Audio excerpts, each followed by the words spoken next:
Mesdames, Messieurs, bonsoir. Bonsoir et bienvenue sur Carrefour Emploi, une émission de l'Agence nationale pour l'emploi. Ici, nous sommes au carrefour de la découverte de jeunes talents audacieux et courageux qui entreprennent et innovent dans des secteurs d'activité pas très répandus ou mal connus qui pourtant regorgent d'emplois. Aujourd'hui, nous allons nous intéresser à l'une des spécialités dont regorge le secteur de l'informatique et des nouvelles technologies. Nous allons découvrir un jeune qui, après avoir rencontré la pomme, en est tombé amoureux. Et depuis, il s'est épris de passion pour la pomme et l'aime sous toutes ses formes. Mesdames, Messieurs, sans être autant de Adam et Ève, nous allons vous parler de pommes. Mais avant de vous inviter à table, avant de vous inviter à rejoindre le Jardin d'Éden, accueillez avec moi le spécialiste du jour. Il s'appelle Kako Caliste, il est chef projet à Handicap International. Monsieur Kako Caliste.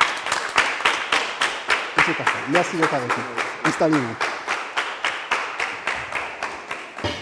Voilà, avant de découvrir ce jeune amoureux de la pomme, je vous prie d'abord de suivre cet élément et on se retrouve juste après. Il s'appelle Senan Wessou.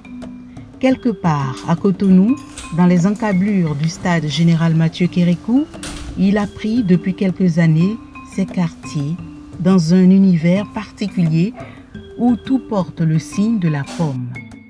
Il nous dit comment les voleurs, en le dépouillant d'un bien, l'ont poussé à approfondir une passion devenue aujourd'hui son métier. À l'université, j'ai rencontré un monsieur qui m'a offert un premier ordinateur. C'était le MacBook et Intel Core Duo, couleur blanche. Arrivé à la maison, je l'ai allumé, j'ai vu des logiciels qui m'étaient déjà familiers sur Windows, comme Office et Adobe. Et j'avais à l'époque une machine de gravure pour faire les impressions 3D dans les cristaux. J'ai été surpris après d'avoir connecté en USB la machine et au MacBook, que le MacBook l'a reconnu automatiquement.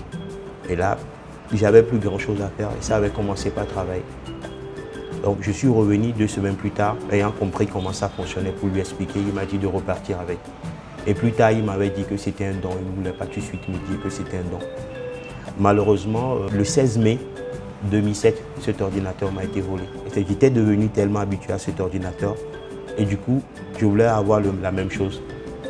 Bon, comme il n'y avait nulle part où je pouvais m'en procurer, j'étais allé au port de Lomé pour en chercher. Et là, je n'ai que trouvé des versions antérieures avec des problèmes et que j'ai cherché à résoudre. Mais personne ne pouvait me régler ces problèmes.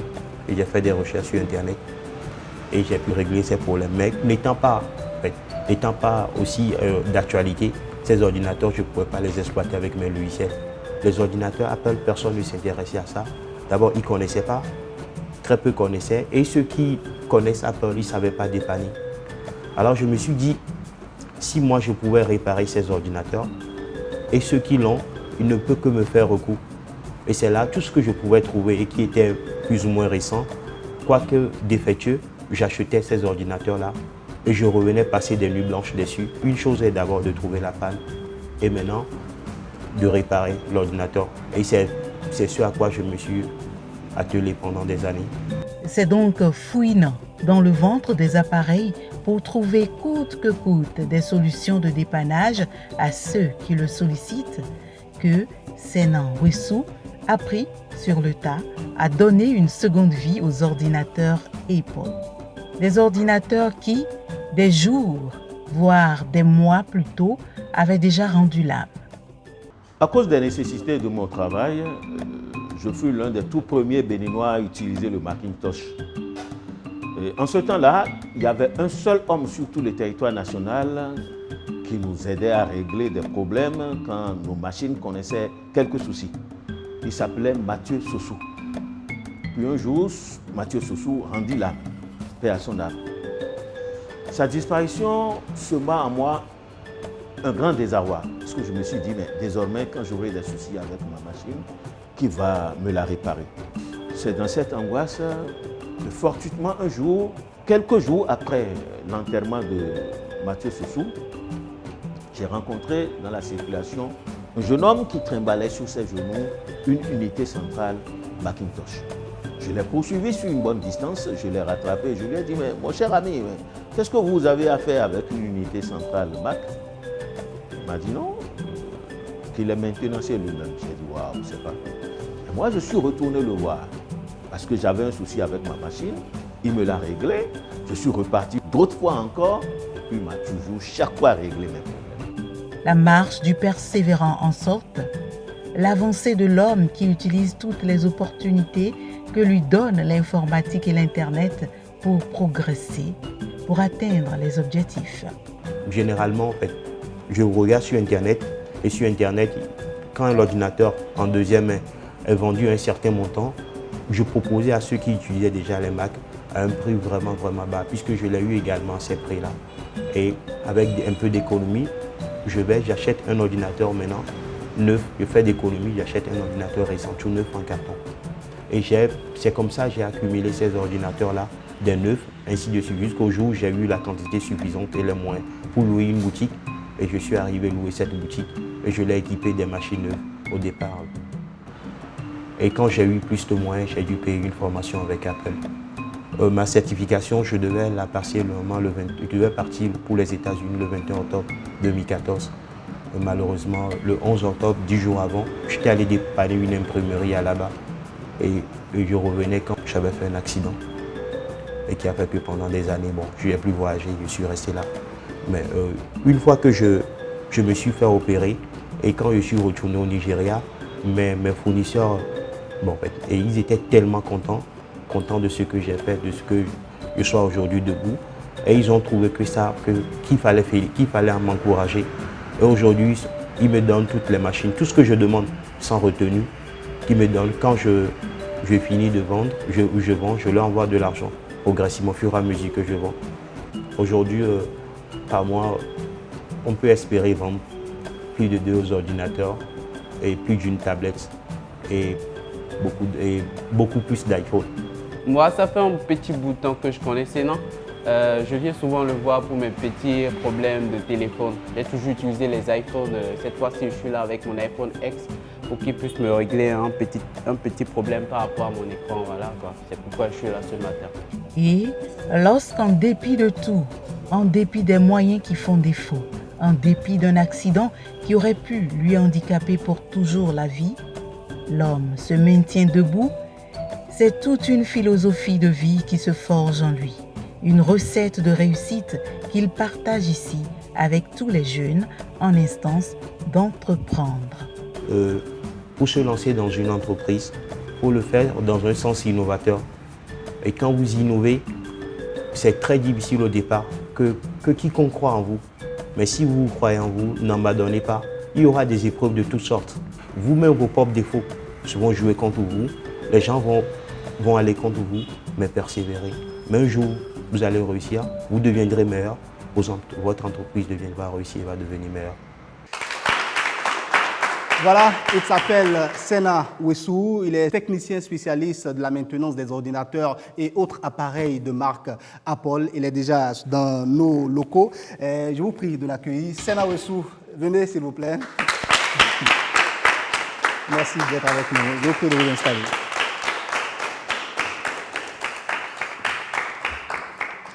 Voilà, merci infiniment d'avoir accepté notre invitation. Dites-moi déjà d'entrée de jeu, comment est-ce que ça se passe en ce moment à la boutique? Ça se passe très bien. Ça se passe très bien. Très bien. Ok, voilà, Monsieur Kako, vous avez suivi certainement avec beaucoup d'intérêt le reportage sur Sena. Quel est votre commentaire? Qu'est-ce que vous pensez de son parcours? Je suis impressionné par son parcours parce que c'est un parcours assez audacieux. C'est rare de voir aujourd'hui des jeunes chercher leur chemin par plusieurs moyens et de finalement oser aller vers quelque part, vers quelque chose qui les motive et qui les garde. Et là, lui, il a pu quand même passer de l'enseignement après aux gravures et à la maintenance dans un secteur où il y a très peu de gens qui s'y connaissent au Bénin. Donc ça, c'est assez encourageant, c'est assez motivant. Donc ça, pour moi, c'est quand même à encourager. Alors, cher ami, généralement, l'idée qu'on a, c'est que pour gagner bien, il faut ratisser large. Mais vous êtes limité aux ordinateurs Apple. Pourquoi? Quand je découvrais Apple, c'était suite à un problème. D'abord, le premier ordinateur Apple m'a été offert. Le second ordinateur Apple que j'ai eu avait un problème. Et là, j'étais allé voir des amis informaticiens. Aucun d'eux n'a pu régler mon problème. Et le dernier que j'ai consulté, à qui j'avais beaucoup confiance en informatique, m'a dit que c'est un domaine réservé au génie. Et là, j'ai dit non. Si quelqu'un peut le faire déjà ailleurs, on peut le faire partout. Alors c'est là que j'ai commencé mes recherches. Donc vous avez dit que c'est une opportunité, je dois m'engouffrer et vous êtes parti. Tout à fait. Voilà, c'est tout simplement incroyable. Est-ce que vous ne pensez pas que le fait qu'il se limite seulement aux ordinateurs Apple n'est pas finalement un frein pour lui, un handicap pour son évolution? Mais pas du tout, parce qu'il a dit quelque chose dans l'élément qui est revenu très souvent. J'ai fait des recherches. Chaque fois, il le disait, j'ai fait des recherches. Je suis allé au Nigeria, je suis allé au Togo. Après, je suis allé en certification chez Apple, même si ça n'a pas abouti à cause des raisons qu'il a évoquées. Donc, il est plutôt dans un processus pour se donner un nom, pour se donner ce nom-là que beaucoup n'ont pas au Bénin encore dans ce domaine-là. Et donc, pour se positionner et devenir cette structure-là qui est la structure de référence dans ce domaine-là. Et donc, quand on est dans cette position-là, on a le monopole en quelque sorte de ce qu'on fait. Et là, on a facilement accès à des marchés locaux. Voilà. D'accord. Alors, quelle est la spécialité des appareils Apple finalement? Expliquez-nous un peu leur particularité, je veux dire. Voilà. Ils sont d'abord très mignons. Tout le monde la raison pour laquelle vous êtes tombé amoureux. La seconde raison, tout est précis chez Apple. Tout est précis. Chaque ordinateur a sa configuration précise et dans le moins détail. Et on a chaque domaine d'activité a sa configuration qui est connue chez Apple. PC Apple. D'accord. Et j'ai appris que les ordinateurs Apple ne connaissent pas les virus. C'est la première raison pour laquelle les gens préfèrent Apple. Il n'y a pas de problème de virus avec Apple. Voilà. Et les choses évoluent très vite dans le domaine de la technologie. On passe tout de suite de certaines fonctionnalités des appareils à d'autres fonctionnalités, mais très évoluées, très rapidement. Comment est-ce que vous faites pour vous mettre au pas régulièrement? Oui, il faut s'informer. Il faut avoir des informations depuis Apple. La devise même de Apple est traduite de l'anglais en français, ça veut dire penser différemment. À chaque 2 ans, Apple fait table rase de toute sa gamme d'ordinateurs précédents et de tout matériel et sort de nouveaux designs. Même du point de vue architectural, tout est différent. Donc il faut faire la mise à jour régulière pour être au pas. D'accord. Oui. Voilà un peu ce qu'il dit tout le temps dans les recherches, il faut être à jour. Et quel est le conseil que vous pouvez lui donner par rapport à cet aspect-là, être toujours à la pointe de la technologie? Pas qu'à lui, mais à tous les entrepreneurs. C'est aujourd'hui un défi de se maintenir. Ce n'est pas d'accéder à un emploi, d'accéder à un auto-emploi, mais de s'y maintenir. Donc, continuez par se cultiver. Et ça, beaucoup n'aiment pas le faire parce qu'on se dit on doit investir pour se cultiver. Et les gens n'aiment pas investir aujourd'hui pour se cultiver, se maintenir. Ils ont des versions qui sont dépassées et les entreprises sont continuellement en train de chercher de nouvelles choses, à être au point. Donc ça, c'est aujourd'hui un défi et moi, je voudrais l'encourager donc, à continuer à s'actualiser. Et la deuxième chose, c'est le réseautage. Et ça manque beaucoup aujourd'hui. On est concentré sur des choses localement ou sous-régionalement parlant, alors que le réseautage aujourd'hui, c'est ce qui vous fait vous connaître à l'étranger, vous fait développer des partenariats qui vous amènent très loin. Et donc, je vais l'encourager à aller sur ce plan-là, développer beaucoup de connaissances, de relations, aller sur des marchés de partage d'expériences, des visites, des colloques, des ateliers, pour développer d'autres contacts et créer des synergies qui puissent le faire connaître aussi à l'étranger et lui faire avoir d'autres labels pour diversifier, n'est-ce pas, son champ. Voilà, vous êtes autodidacte, hein, lorsqu'on vous entend parler, c'est vous-même qui êtes allé chercher à maîtriser les ordinateurs Apple, à maîtriser la maintenance donc, des ordinateurs Apple. C'est quoi votre formation de base finalement? J'ai commencé la physique à l'université, mais je n'ai pas poursuivi la physique parce que j'avais choisi la physique aussi pour la passion.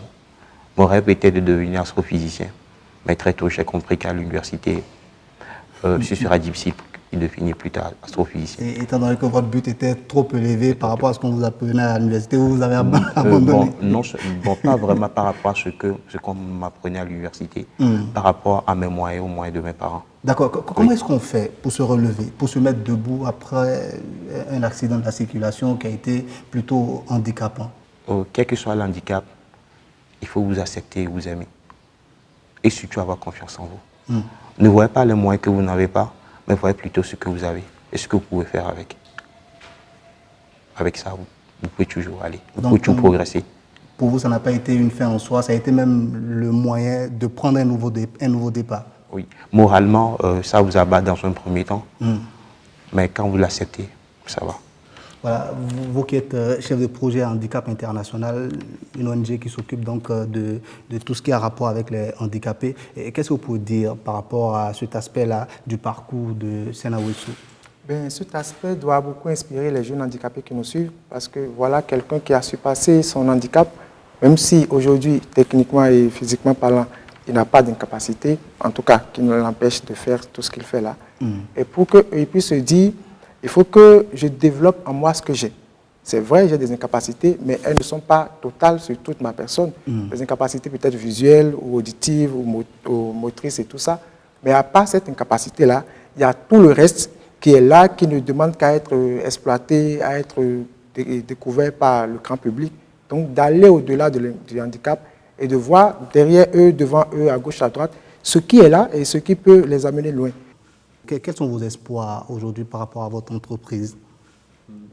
Je souhaiterais vivement avoir la certification de Apple et pour représenter Apple comme cela convient au Bénin. On est tout le temps obligé de retourner les produits aux États-Unis, soit en France, quand c'est encore sous garantie, quand une panne intervient. Mais on aurait voulu quand même sur place pouvoir satisfaire les compatriotes quand ils ont des difficultés à pouvoir leur remplacer leur téléphone, quand la panne ne provient pas d'eux et provient du fabricant Apple. D'accord. Oui. Excusez-moi d'insister, vous parlez de certification Apple. Ça va changer quoi exactement? Non, quand on a l'agrément de Apple, ça vous donne beaucoup de possibilités. Vous avez les produits directement de Apple. Quand par exemple un iPhone ou l'email qui perd son email n'a plus de réseau. Ça, aujourd'hui, en France, n'importe où vous amenez le téléphone en magasin Apple Store, on vous le change systématiquement, sans poser de questions. On aimerait quand même pouvoir faire la même chose au Bénin. Donc on va souhaiter tout simplement que la certification Apple, que vous l'ayez. Je crois, vous le passez déjà, vous avez commencé les cours? Non, il y a depuis 4 ans déjà, j'étais prêt pour la certification. Bon, c'est le seul problème d'handicap, d'accident qui a freiné le projet. Mais ça reprend bientôt. Vous allez reprendre bientôt. Oui. Voilà, mesdames, messieurs, vous l'avez très bien compris, un parcours plutôt fait de courage et de persévérance. Votre dernier mot avant qu'on ne clore cet entretien? Un appel à tous les jeunes qui sont dans divers domaines de faire comme notre entrepreneur en allant chercher des ressources en ligne.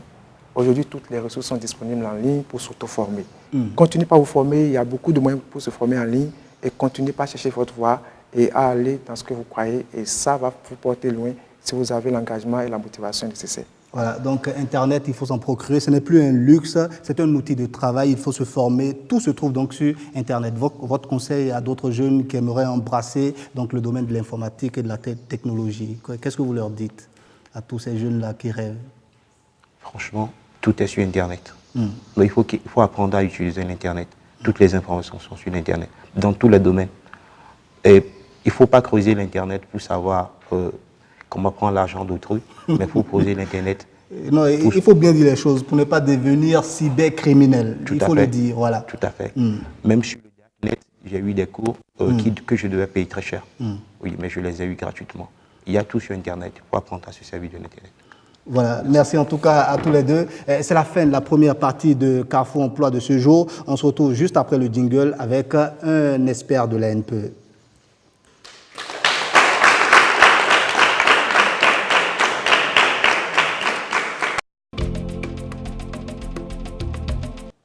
Voilà, nous allons maintenant recevoir M. Simplice Togbé. Il est le directeur du département en charge de l'emploi salarié, de l'orientation de la prospection à l'ANPE. Je vous prie d'accueillir avec moi M. Simplice Togbé. M. Togbé, merci d'être avec nous. Asseyez-vous, s'il vous plaît. Voilà, l'actualité en ce moment à l'ANPE, c'est le salon de l'emploi et des compétences, le SALEC. Le SALEC, qu'est-ce que c'est? Merci beaucoup, monsieur le journaliste. Le SALEC, c'est une simple idée. C'est une rencontre entre des entreprises qui veulent recruter et des candidats à l'emploi qui recherchent du travail. Alors, pour être plus simple, c'est un espace, un grand espace, qui va regrouper plusieurs dizaines d'employeurs, de recruteurs, d'entreprises ayant émis des offres d'emploi en quantité.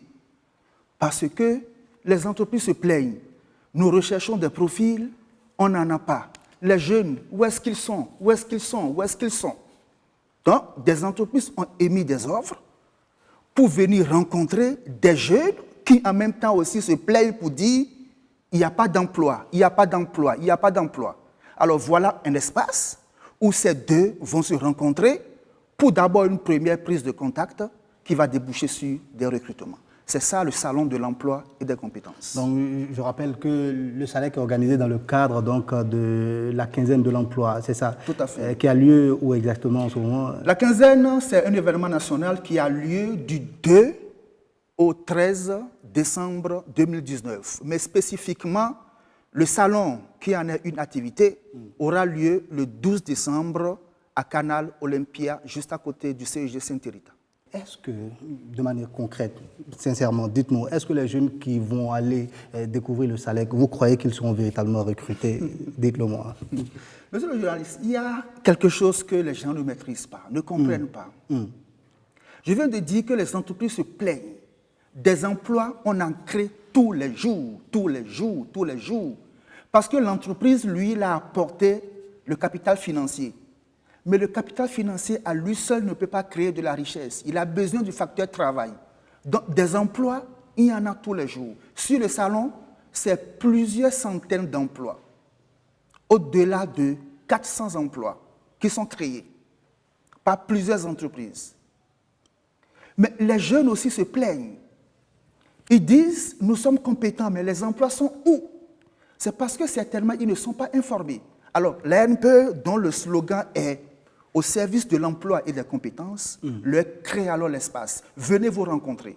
Donc, sur le salon, nous attendons en moyenne 2500 candidats qui viendront rencontrer ces entreprises qui ont émis des offres.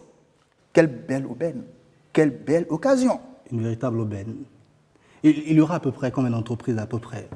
Plusieurs dizaines, environ 50, qui ont émis des offres, qui seront toutes là, avec des offres, et attendent que les jeunes arrivent pour les écouter et pour identifier le meilleur et sélectionner. C'est de ça qu'il s'agit. C'est clair que tout le monde n'aura pas la chance d'être recruté, mais dites-nous, qu'est-ce qu'on apprend finalement lorsqu'on va au SALEC? Si on n'est pas recruté, on apprend quoi? Qu'est-ce qu'on gagne? Voilà. D'abord, on y va pour être recruté. C'est pour ça que l'ANPE, dans ses efforts pour mieux les accompagner, avant le jour du salon, le 12, invite tous les candidats pour des séances de coaching, des séances de préparation. Parce que vous savez, on ne va pas sur un salon comme par hasard. Comme par hasard. On ne vient pas sur un salon les mettre dans les poches. Les entreprises vont vous accorder au maximum 2 minutes pour vous vendre, pas au-delà. Mais qu'est-ce qu'il faut dire à l'employeur pour l'accrocher en 2 minutes? Ça s'apprend. Ça s'apprend. Avec quel CV on va sur un salon? L'entreprise n'aura pas le temps de parcourir un CV de 3 pages. C'est au minimum, alors au minimum 1 page. Et vous allez à l'essentiel. Ça s'apprend. Donc, nous, l'idéal pour nous, c'est que sur 100 offres d'emploi, qu'il y ait 100 recrutements. C'est possible, à condition qu'on se prépare. Et l'ANPE est là et les invite les lundis 9 et les mardis 10 pour des séances de préparation, de coaching, qui seront données par des spécialistes. Avant le SALEC? Avant le salon. D'accord. Tout à fait. D'accord. Ça vous dit le SALEC à Canal Olympia, vous avez envie d'y aller? Ça m'intéresse. Parce que en fait, j'aimerais bien, en fait, on a besoin des gens formés et on a besoin des gens qui vont travailler pour nous. Aujourd'hui, nous ne sommes que 2 à la boutique. Aussi sur le terrain, nous n'intervenons plus parce qu'on ne peut pas être seul à la boutique. Donc, du coup, les clients sont obligés de se déplacer toujours vers nous. Mais on aimerait quand même, il y a certains clients vers qui on aimerait quand même se déplacer. Voilà, donc finalement, le SALEC, ça commence ici finalement. Il y a lui qui a besoin de personnel à la boutique. Voilà. Donc, on est tout le temps obligé de rester à la boutique. Donc, on pourra, par exemple, un client qui a un problème de réseau, c'est difficile de dépanner ça à distance. Déjà, si le réseau ne marche pas, vous ne pouvez pas intervenir dessus. On fait du travail à distance, on intervient à distance depuis notre bureau sur les ordinateurs des clients. Mais quand le réseau lui-même il a un problème, c'est compliqué. Il faut se déplacer. D'accord. Oui. Au SALEC, est-ce qu'il y a des entreprises spécialisées dans le domaine de l'informatique, des nouvelles technologies? Les offres d'emploi sont dans tous les domaines, tous les domaines d'emploi. De l'informatique à la santé, à la microfinance, secteur des assurances, dans tous les domaines d'emploi, y compris l'agriculture. Il suffit d'aller sur le site de l'ANPE, anpe.bj. La page est là. Vous cliquez sur la page dédiée au SALEC. Les offres sont là, vous pouvez les consulter. Il y a un formulaire pour que vous soyez en mesure de vous inscrire. Et on vous invitera sur le salon. Alors, monsieur, c'est déjà la fin. voilà, un dernier mot à l'endroit des jeunes. Chers jeunes, c'est maintenant l'emploi. Croyez en vous et vous verrez que vous passerez. D'accord, voilà, chers jeunes, c'est maintenant l'emploi. Nous sommes donc à la fin de ce numéro de Carrefour Emploi. Dans le secteur donc, de l'informatique et des nouvelles technologies, il y a beaucoup d'emplois. Mais avec le parcours de Sena Ouessou, on a compris qu'il est possible de braver son handicap pour réaliser son rêve à force de courage, de persévérance et de détermination. Allez, courez, marchez, ne lâchez rien. Allez jusqu'au bout de vos rêves, quelles que soient les épreuves et les embûches que la vie vous impose. Mesdames, Messieurs, je vous laisse en compagnie de Miss Emploi. À très bientôt.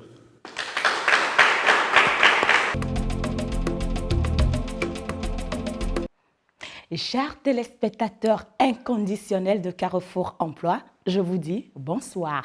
Comme vous le savez, l'Agence nationale pour l'emploi, dans le cadre de la quinzaine nationale de l'emploi, organise exactement dans une semaine, le jeudi 12 décembre 2019, à Canal Olympia de Cotonou, le Salon de l'emploi et des compétences. Vous êtes nombreux à postuler aux différentes offres disponibles sur le site de l'agence ainsi que celui du ministère. Et actuellement, je sais que vous n'attendez que le jeudi 12 pour aller à l'assaut de ces nombreuses opportunités offertes par la quarantaine d'entreprises qui seront présentes sur le salon.